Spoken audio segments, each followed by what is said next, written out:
Howdy, welcome back to Dion Talk.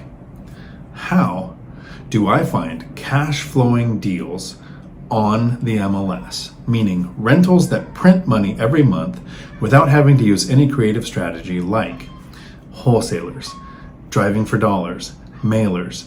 Every single one of my deals is from the MLS. This is my proof of concept. And so that you understand how important this is to me, I want you to understand the journey that I've gone through in the last 10 years.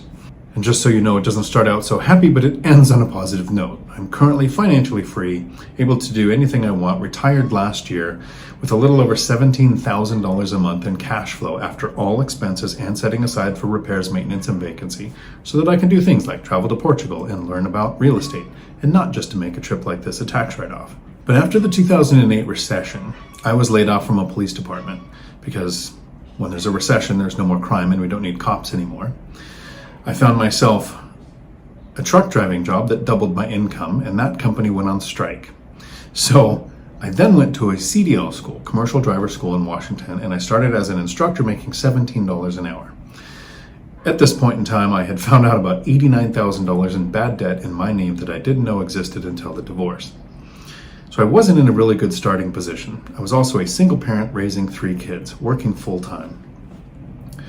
I had tried for a pension twice. I was in the Marines, but after Desert Storm, they downsized. And with the recession, law enforcement downsizing, 2 pensions were taken away. So I decided to create my own pension. But working full-time and raising 3 kids, I call myself lazy, which I really think is true compared to my family, because my dad and my 2 brothers ran tree services, and I joined the Marine Corps because that was easier work than tree work. But I needed to find a system or strategies that worked for me that I could do while working full-time, while trying to raise 3 kids, and maybe having a little bit of a life. It took less than 10 years to make work completely optional, even though I was starting with the bad debt and not making a lot of money, because I have a couple of things that have made it possible for me to find cash flowing rentals on the MLS, which is the multiple listing service where realtors and sellers list their properties. Most people think that you have to get an off-market deal to get a deal that's good enough to pursue. And for those people that think you need to do something like find the 1% deals out there, none of mine hit that metric, not even close. But each one got better than a 10% cash-on-cash return because of a couple of things that I do. The first thing that I do is I have a strategy that gets my tenants to ask me to raise the rent significantly more than what I would raise it if I was raising the rent. Because if we raise the rent as a landlord, we're a jerk. But if the tenant asks you to raise the rent even more than you were planning on, they will thank you when you agree. And then they're happy tenants. And happy tenants don't trash your properties, and happy tenants don't leave. You can find this information. I put together a free course, meaning no charge, at diontalk.com/binder. It's called the binder strategy. This is the strategy that actually got me invited on BiggerPockets, episode 448. Looking on the MLS, not having to worry about what the rents are on the current tenants, I can actually run the numbers and find deals that will make sense once the tenants ask me to put the rents where I need them to be, and often higher. The second thing is that I actually watch the market. For the last several years before 2020, most of my deals, about half my portfolio I purchased before 2020 and half my portfolio I purchased since 2020. And we have to watch what's shifting in the market. Up until 2020, we kind of had I want to say, almost balanced market that was a little bit on the seller's side.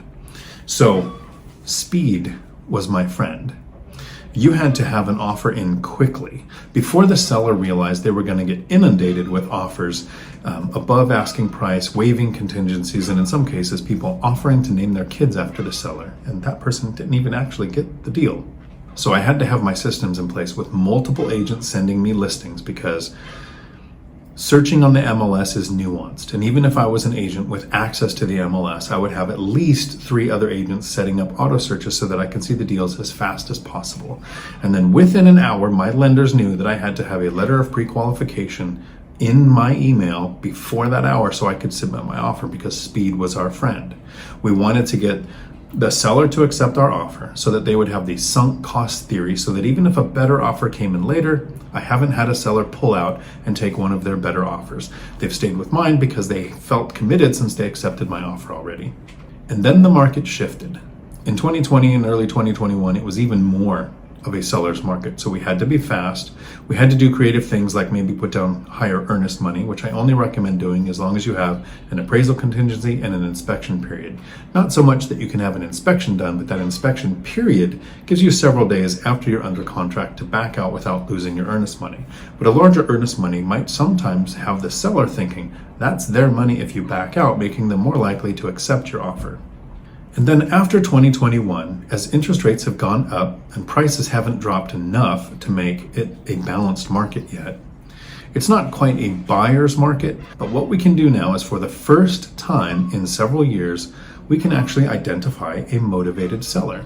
In 2020 or before, we really had no idea if we found a motivated seller because they accepted our offer quickly. So they might have needed to sell or they were just happy with the price that they got. Well, now we have this one metric that can tell us when we can start to make offers lower than the list price. The seller puts the property up, and in some cases they might have to sell. They could have death in the family, divorce in the family, they need to move for work, or some reason why they need to offload this property. Or they might just see that home prices went up enough that it's now worth selling the property because they have enough profit to justify the sale. It is hard to tell which one we're dealing with when you make an offer and it is accepted quickly. But now we have this metric, days on market. The longer a property sits on the market, the more likely the seller is to take a lower offer. If they need to sell, this is when we can identify that motivated seller. If a property sits 3 or 4 times longer on the market than what was normal for your area that you invest in, and you make a lower offer, if it is ignored or if it is countered with the same list price, that is not a motivated seller. But if somebody accepts your offer or counters with numbers that might work, that might be the motivated seller that you were looking for. So for me, it takes several agents with searches set up on the MLS. It takes that strategy where I know I'm going to get my tenants to ask me to raise the rent. And then it takes watching days on market currently to see what has sat longer than normal so that I can make offers at numbers that make sense to me that will cash flow. Because remember, the list price is just a number that meant something to the seller, doesn't mean anything to us. So a combination of those things, watching the market and adjusting our strategy based on where the pendulum is on being a buyer's market or a seller's market, and having a strategy to get your tenants to ask you to raise the rent, and then doing the work every day. I've seen some people talk about setting aside 4 to 8 hours on a Saturday, meaning they're probably going to miss all of the deals that were listed on Tuesday and under contract by Wednesday. Most of my deals were acquired during the winter when there's less competition. So when you hear an agent say something like, most listings are done on Thursday, so we need to look on Friday or Saturday, or most listings come out during the summer when the market is more active, meaning more competition. Do the work consistently every day, 20 to 30 minutes looking on the MLS with multiple searches with different agents. Make sure they all know about each other. I understand that if you're an agent, you want somebody to sign an exclusivity agreement if they are a home buyer that is going to take a lot of your time and have you show them several properties.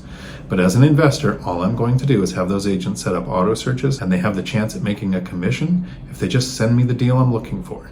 And sometimes in Facebook or in social media world, I've had agents say, I would never do that. But in real life, when I talk to an agent and I say, all you have to do is set up the auto search, I'm not going to take up any more of your time. And if you send me the deal that I'm hunting for, you're going to get the work. Every single time so far, they've set up the auto searches. And I'm not saying that off market or hunting for deals or driving for dollars or doing mailers is the wrong way. Someday I'm probably going to do that. But not today. Today, I needed to have a strategy that would help me reach financial freedom in 10 years or less so that I could still continue to work a job that I liked, and I ended up working 4 more years than I needed to until I retired last year, while raising my 3 kids and actually having a life. The systems on how I did all of that is in my course that you can find at diontalk.com/lazy. And for most of us, lazy probably means busy, even though my entire family will tell you how lazy I am. I hope this video at least made you think that you don't have to be very creative. What you need to be is consistent, focused, and willing to change your strategy if the market shifts. Until my next video, thanks for coming to my Dion Talk.